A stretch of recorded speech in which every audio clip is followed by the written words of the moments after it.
이 타락이 인류를 어떠한 상태로 이르게 하였나요? 타락은 인류를 죄와 비참의 상태에 이르게 하였습니다. 여러분 반갑습니다. 토요일 아침입니다. 한 주간도 열심히 사신 여러분들을 사랑하고 축복합니다. 이 아침에 소요리로 다시 한번 우리의 신앙을 돌아보는 시간이 되었으면 좋겠습니다. 우리는 소요리, 서론, 그리고 하나님, 인간이란 주제로 나아가고 있습니다. 특별히 우리는 13에서 20문에 인간의 이 타락 부분을 깊이 생각하고 있습니다. 그래서 13문에서는 좀 전반적으로 인간의 타락이 뭔가 우리는 생각해 보았고요. 그리고 타락한 인간의 그 죄, 타락하게 한 그 근본 원인인 이 죄가 무엇인가 우리는 14문에서 생각했습니다.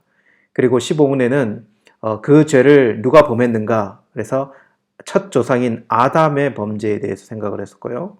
그리고 16문은 그 아담의 범죄가 대표성의 원리로 인해서 아담 이후로 태어날 모든 후손에게 그렇게 전가되었다라고 하는 이 부분으로 나가게 되었습니다. 그리고 오늘 17문은요, 이제 이 타락의 결과, 이 죄를 범한 이 타락의 결과에 대해서 우리는 생각하게 될 텐데요. 오늘은 이 부분을 좀 생각하며 나갔으면 좋겠습니다. 여러분, 오늘 무릎은 타락한 인간의 상태가 어떠한가라고 하는 것이었습니다. 두 가지 상태를 이야기할 수 있습니다. 그렇죠? 죄인된 상태이다. 그리고 비참한 상태이다. 이것이 답입니다. 여러분, 사람은 죄와 관련하여 네 가지 분류로 나눌 수 있습니다. 그렇죠? 여러분, 영혼과 육체의 관계 속에 있어서 영혼도 살아있고 육체도 살아있는 사람, 이렇게 먼저 생각할 수 있어요. 이 사람은 어떤 사람입니까, 여러분? 인간이 창조되었을 때, 그 아담과 하와가 범죄하기 이전에 영혼도 살고 육체도 사는 사람 아닙니까? 근데 그 범죄한 이후에는 어떻게 됩니까? 하나님과의 관계가 딱 단절되어서 영원한 생명에서 끊어짐의 현상이 일어나요. 그러므로 인간이 어떻게 변하게 되는가? 이 비유를 하면 딱 들어맞겠다는 생각해 봅니다. 여러분, 이게 나무가 있는데, 큰 나무가 있는데, 가지가 너무 많이 자라서 좀 큰 나무 가지더라도 그것을 한번 딱 잘라냈다고 한번 생각을 해 보십시다. 예. 그러면 딱 잘라낸 가지는 여러분 어떤 운명에 처해집니까? 여러분, 막 잘라낸 이 나무 가지는 살았는가 죽었는가 물어보면 참 애매해요. 그죠? 왜냐하면 아직도 푸르고 아직도 그 나무 가지에 열매가 달려있기 때문에 그래요. 근데 여러분, 며칠이 지나고 그리고 점점 그 나무의 상태가 어떠해지는지를 우리는 금방 발견할 수 있을 것입니다. 점점 말라가고 잎 색깔은 변해가고 열매는 떨어지게 될 것입니다. 나중에는 다 말라지고 그 다음에는 썩어지게 되겠죠. 그때에는 여러분 죽었다라고 이야기할 수 있을 거예요. 그죠? 그런데 그런 상태가 죽은 상태인 것이지 사실은 이미 나무가 잘려나갈 때에 죽은 것이 아니겠습니까? 그렇죠? 이와 같은 것이죠. 그래서 여러분, 범죄 이후에는 두 부류의 사람을 더 이야기할 수 있어요. 바로 육신은 살아있지만 영혼은 죽은 사람. 왜 이 부류의 사람이 나타날까요? 하나님께서 인간을 즉결 심판하시지 않기 때문에 그렇습니다.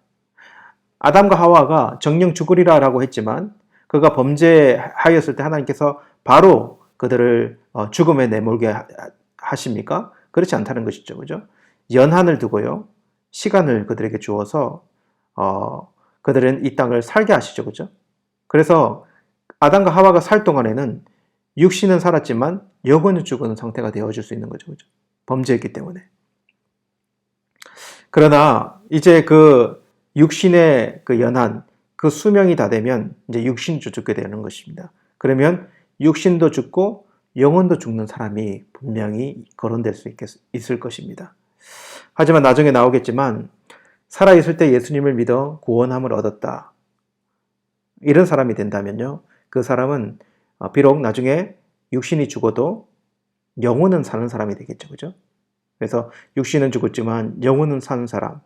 우리 주님 오실 때에 육신도 부활하고 영혼도 살게 되는 이런 분류들이 쫙 나눠지게 될 거예요. 여러분, 우리가 기억할 것은 인간이 죄를 범할 때 인간은 하나님의 생명에 잘려나갑니다. 그러면 어떤 현상이 벌어질까요?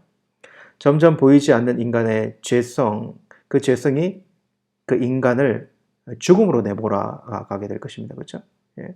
그러니까 죄가 바이러스처럼 인간 안에 침투하여서 인간의 그 영혼, 그리고 그의 마음, 그의 생각, 죽음으로 몰아가고, 그리고 그의 육신까지, 몸까지 그렇게 몰아가게 될 거예요.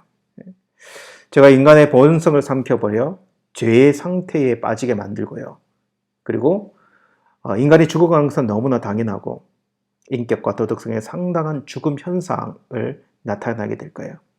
그래서 여러분, 노아 홍수 이전의 인간의 상태를 성경에서 뭐라고 이야기하냐면 창세기 6장 5절에 여호와께서 사람의 죄악이 세상에 가득함과 그의 마음으로 생각하는 모든 계획이 항상 악할 뿐임을 보시고 이렇게 기록해요.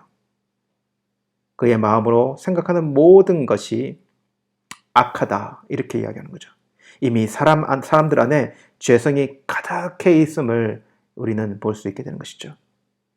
여러분, 그리고 아주 비참한 상태가 됩니다. 여러분, 이 비참한 상태는 말할 것도 없어요. 그냥 딱 눈에 보이게 마련이죠. 그죠? 점점 사람이요 말라가는, 그러니까 가지에서 딱 가지가 딱 끊어지면 점점 말라가는 그 나무 가지가 눈에 보이는 것처럼 인간의 비참함은요 눈에 보이게 나타나는 것이죠. 왜냐하면 육신의 죽음 현상이 인간에게 다 나타나기 때문이에요. 피부가 점점 늙어가고 일발도 시원찮아져 가고 머리도 점점 희끗희끗해져 가고 피부의 탄력도 잃고 근육도 빠지고 힘도 없어집니다. 여러분, 이렇게 영상을 제가 이렇게 준비하다 보면은 어떤 때는 이렇게 밤 1시를 넘길 때가 있거든요. 예. 그러면 그렇게 1시 정도를 딱 넘기면 옛날에 젊었을 때는 한창 때는요 밤을 며칠 밤을 새도 끄떡이 없었는데 이제는 그 다음 날이 되면 너무 회복하기가 힘들어요. 너무 육신이 힘든 것을 느끼게 돼요. 왜 그렇습니까? 점점 이렇게 나의 몸도 죽음 현상이 드리워지는, 기력이 빠지고 체력도 떨어지고 이렇게 약해져 간다는 거죠. 여러분, 그 인간의 결국은 무엇입니까? 육신의 썩어짐이 아닐까요? 아주 비참해지겠죠. 그죠? 무덤 안에 썩어지는 육신이 얼마나 비참합니까? 여러분, 우리가 매일 하루하루 시간이 지나면서 하루하루 늙어가는 것, 육신이 점점 비참해져 가는 것, 하루 지나고 그렇게 아주 느리게 가서 그렇게 느끼지는 못하지만 결국 인간은 그렇게 되어져 가는 것이죠. 그죠? 여러분, 그러나 우리는 걱정할 필요가 있습니까? 없습니까? 우리의 인생은 결국 비참으로 끝나지 않을 것이기 때문에 걱정할 이유가 없습니다. 이것을 저와 여러분이 잘 기억했으면 좋겠어요.